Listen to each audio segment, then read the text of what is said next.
जय हिंद दोस्तों। जो हमारी जीके वाली क्लास चल रही थी उस क्लास में हम लास्ट में की थी कि भारत की जो नदियां हैं उसका उद्गम स्थान के अनुसार और समापन के अनुसार। भारत में जो उद्गम स्थान के अनुसार भी हमने की थी कि हिमालय से निकलने वाली नदियां और प्रायद्वीप भार से निकलने वाली नदियां, और संगम के अनुसार बंगाल की खाड़ी में गिरने वाली नदियां और अरब सागर में गिरने वाली नदियां। ये हमने पिछली क्लास में बात कर ली थी। अब हम आगे बात करेंगे। सबसे पहले जो बंगाल की खाड़ी में गिरने वाली नदियां हैं उनकी बात करेंगे। उसके बाद में पढ़ेंगे हम अरब सागर में गिरने वाली नदियां। यानी बंगाल की खाड़ी में गिरने वाली नदियां हैं वो कौन कौन सी है, और बंगाल की खाड़ी में जो नदियां गिरती है उनका उद्गम स्थान वो पढ़ेंगे और उनका समापन कहाँ होता है।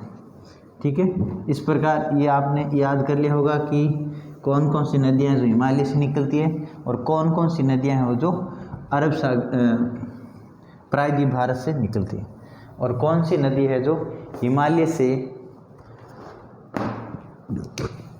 तो अभी हम पढ़ेंगे क्या, बंगाल की खाड़ी में गिरने वाली, बंगाल की खाड़ी में गिरने वाली नदियाँ। ठीक है, बंगाल की खाड़ी में गिरने वाली नदियाँ। तो सबसे पहले हम बात करें तो बंगाल की खाड़ी में जो गिरने वाली नदियाँ हैं उसकी हम बात करें तो बंगाल की खाड़ी में गिरने वाली नदी की सबसे पहले हम बात करें तो सबसे पहले बात करेंगे तो महानदी की बात करेंगे। ठीक है, उससे बाद में हम पढ़ेंगे गंगा नदी, ब्रह्मपुत्र नदी, ये जो बंगाल की खाड़ी में गिरती है।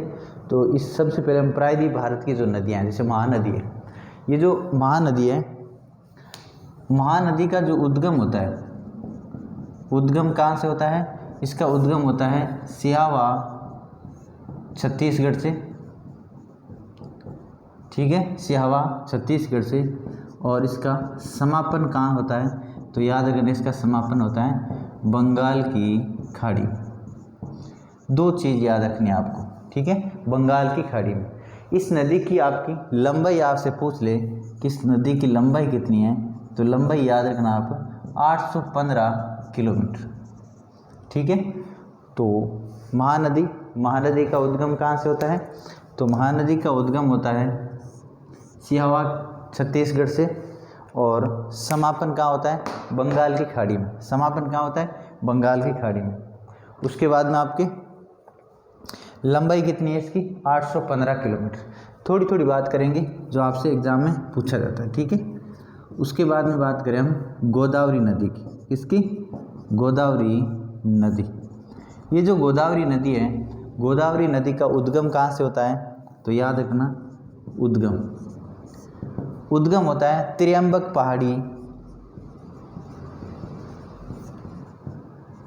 पहाड़ी नासिक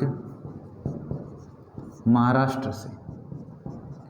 ठीक है, क्वेश्चन पूछा जाता है गोदावरी नदी का उद्गम कहाँ से होता है? तो गोदावरी नदी का उद्गम होता है त्र्यंबक की पहाड़ी नासिक महाराष्ट्र से, और इसका समापन कहाँ होता है? तो इसका समापन होता है बंगाल की खाड़ी में। कहाँ पर? बंगाल की खाड़ी में। ठीक है, इसकी लंबाई आपसे पूछे तो याद रखना, इसकी लंबाई है 1465 किलोमीटर। इसकी लंबाई कितनी है? 1465 किलोमीटर। ठीक है, उसके बाद में इस नदी को प्रायद्वीपीय भारत की सबसे बड़ी नदी कहते हैं। प्रायद्वीपीय भारत की सबसे लंबी नदी या बड़ी नदी। तो नोट डाल के लिख लेना, प्रायद्वीपीय भारत की सबसे लंबी नदी, सबसे लंबी नदी। ठीक है, उसके बाद में क्या याद रखोगे?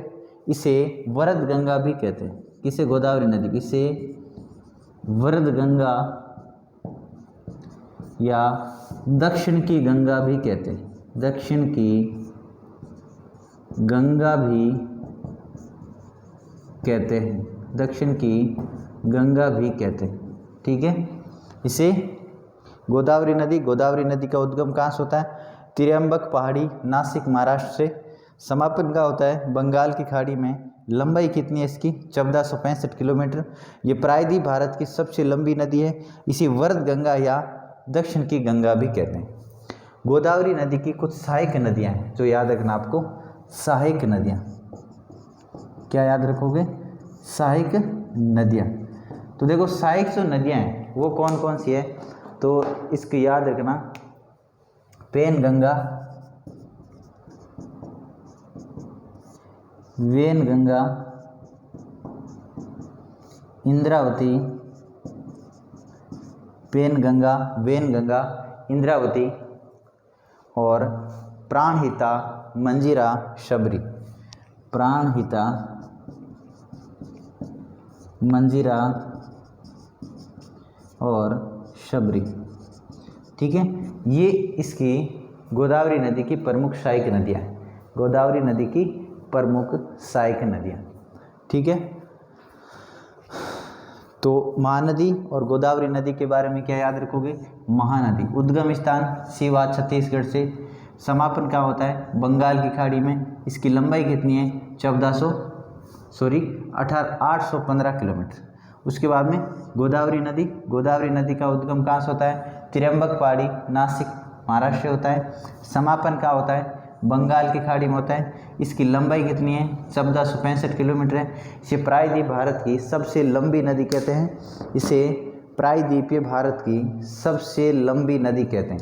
इसे दक्षिण भारत की वरद गंगा या दक्षिण की गंगा भी कहते हैं। इसकी सहायक नदियाँ कौन कौन सी होगी? पेनगंगा, वैनगंगा, इंद्रावती, प्राणहिता, मंजीरा और शबरी, ये इसकी सहायक नदियाँ हो गई। ठीक है, अब हम बात करेंगे कृष्णा नदी की, ये हटा देते हैं। अब बात करते हैं कृष्णा नदी की।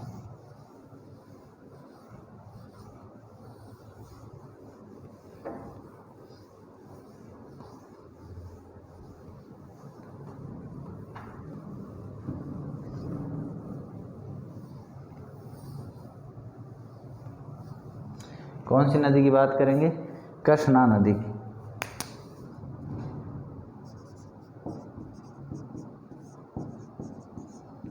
ठीक है, इसका उद्गम कहाँ से होता है? तो कृष्णा नदी का उद्गम होता है महाबलेश्वर, महाबलेश्वर की पहाड़ी, महाराष्ट्र। ठीक है, कृष्णा नदी का उद्गम कहाँ से होता है? महाबलेश्वर की पहाड़ी, महाराष्ट्र से। समापन कहाँ होता है? ये होती है बंगाल की खाड़ी में गिरती है, बंगाल की खाड़ी में। ठीक है, इसकी लंबाई आपसे पूछे कि इसकी लंबाई कितनी है, तो इसकी लंबाई आप क्या बताओगे? 1400 किलोमीटर। ठीक है, कृष्णा नदी उद्गम महाबलेश्वर की पहाड़ियाँ, महाराष्ट्र, लंबाई 1400 किलोमीटर हो गई। संगम कहाँ होता है? बंगाल की खाड़ी से। अब इसकी सहायक नदियाँ, सहायक नदियाँ में ध्यान रखना, सहायक नदियाँ। ठीक है, तो सहायक नदियाँ कौन कौन सी हैं? तो तुंगभद्रा,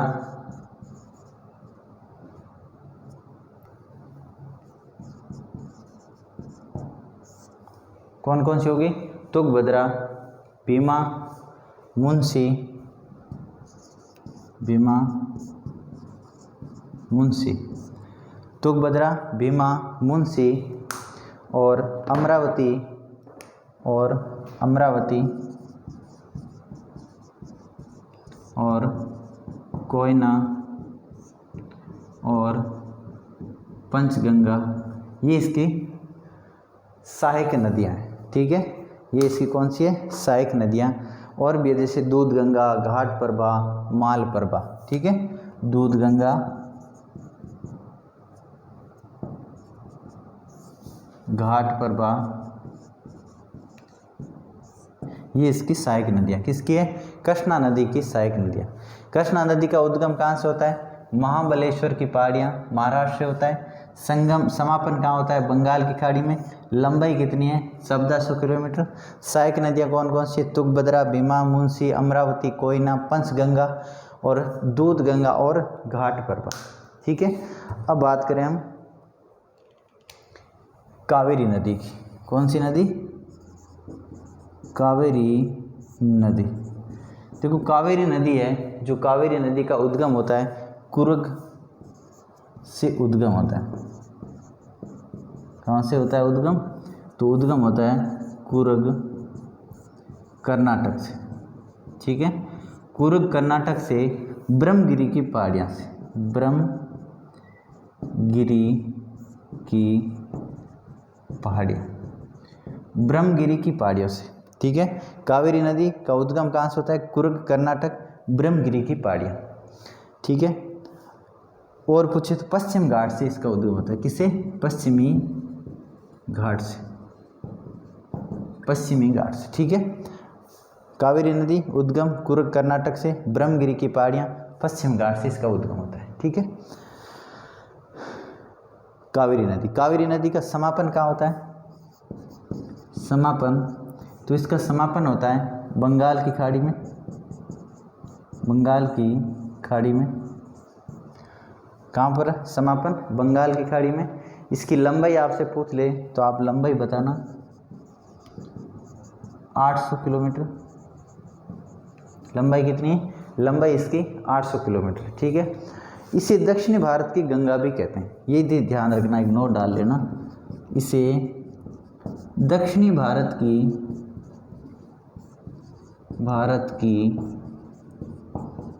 गंगा कहते हैं, दक्षिणी भारत की गंगा कहते हैं। और जो कावेरी नदी है, इस कावेरी नदी पर शिव समुद्रम जलप्रपात स्थित है। इस पर कौन सा? शिव समुद्रम जलप्रपात स्थित है, शिव समुद्रम जलप्रपात स्थित है। शिव समुद्रम जलप्रपात कौन सी नदी पर है? तो आपकी कावेरी नदी पर है। और कावेरी नदी में कहाँ पर है? कावेरी नदी में कर्नाटक में ये शिव समुद्रम जलप्रपात स्थित है। याद रखोगे ना? तो कौन कौन सी नदी होगी आपकी? महानदी होगी, गोदावरी नदी होगी, कृष्णा नदी होगी और कावेरी नदी। उसके बाद में एक नदी याद रख लेना, पेरियार नदी है, जो केरल में बहती है, जिसका उद्गम कहाँ से होता है? पेरियार झील से होता है। कौन सी नदी? पेरियार नदी। ये पेरियार नदी भी है, पेरियार झील से इसका उद्गम होता है, झील का नाम भी है पेरियार। और ये केरल की नदी है। कहाँ की है? केरल की नदी, याद है, ठीक है ना। तो पेरियार है।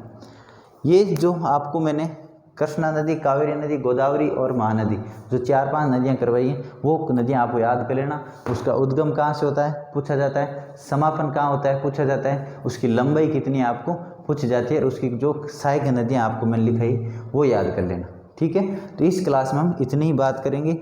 अगली क्लास में हम और नदियों को पढ़ेंगे जो बंगाल की खाड़ी में गिरती हैं, जैसे आपकी ब्रह्मपुत्र नदी है, आपकी गंगा नदी है, गंगा की जो सहायक नदियां हैं, यमुना नदी हो गई आपकी, चंबल नदी हो गई आपकी, ये जितनी भी उसकी सहायक नदियां, सोन, गोमती, ठीक है ना, गंडक, सारी नदियां हम पढ़ेंगे। और ठीक है, बंगाल की खाड़ी में गिरने वाली पहले नदियां पढ़ेंगे, उसके बाद हम अरब सागर की नदियों की बात करेंगे। ठीक है, जय हिंद, जय भारत। मिलते हैं अगली क्लास में।